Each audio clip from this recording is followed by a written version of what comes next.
आपको सीधे चलते हैं लखनऊ, जहां योगी आदित्यनाथ कुछ बोल रहे हैं। हो गई। ये दिशाहीनता का ही दुष्परिणाम है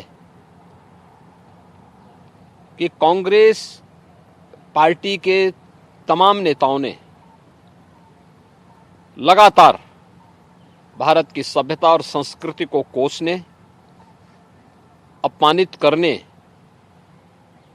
और सनातनता को हर प्रकार से बदनाम करने के कुत्सित प्रयास किए हैं।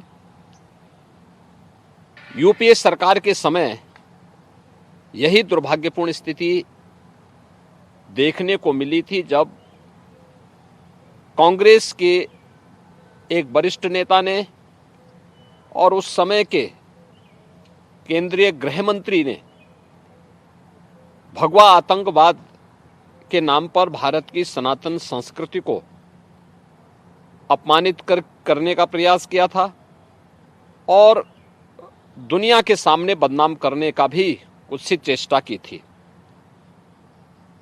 यह हर व्यक्ति जानता है कि कांग्रेस की नीतियां देश के अंदर आतंकवाद और नक्सलवाद का कारण बनी,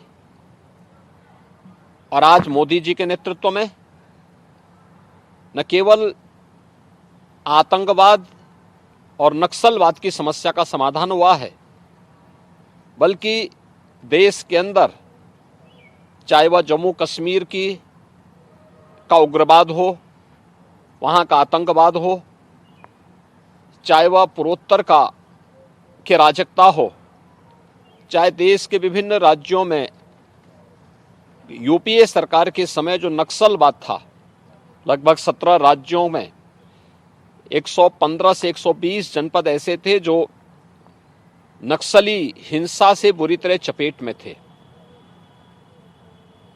उस सरकार में आतंकवाद से, उग्रवाद से या नक्सलवाद से लड़ने की इच्छा शक्ति नहीं थी।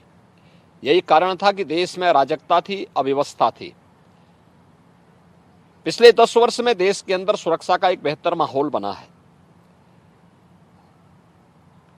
आतंकवाद की जड़ जम्मू कश्मीर में धारा 370 को मोदी जी के नेतृत्व में, गृह मंत्री अमित शाह जी के नेतृत्व में पूरी तरह समाप्त करते हुए जम्मू कश्मीर को विकास की मुख्य धारा के साथ जोड़ने का कार्य किया गया।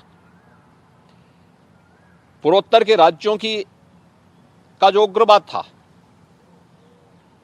जो अराजकता थी, उसको कंट्रोल करके उन्हें राष्ट्र की मुख्य धारा के साथ जोड़ने में सफलता प्राप्त हुई।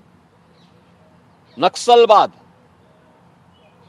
जो यूपीए सरकार के समय 120 के आसपास जनपदों में फैले हुए थे, 17 राज्यों में, आज उसको नियंत्रित करते हुए देश के एक आध राज्य में 2-3 जनपदों तक मात्र सीमित होकर के रह गया है। और हमारा विश्वास है कि बहुत शीघ्र यहां से भी नक्सलवाद का अंत होगा। कांग्रेस की सरकार भारत की सनातन सभ्यता और संस्कृति को अपमानित करती थी, उसको बदनाम करती थी। आज मोदी जी के नेतृत्व में भारत की सभ्यता और संस्कृति दुनिया के अंदर सम्मान प्राप्त कर रही है।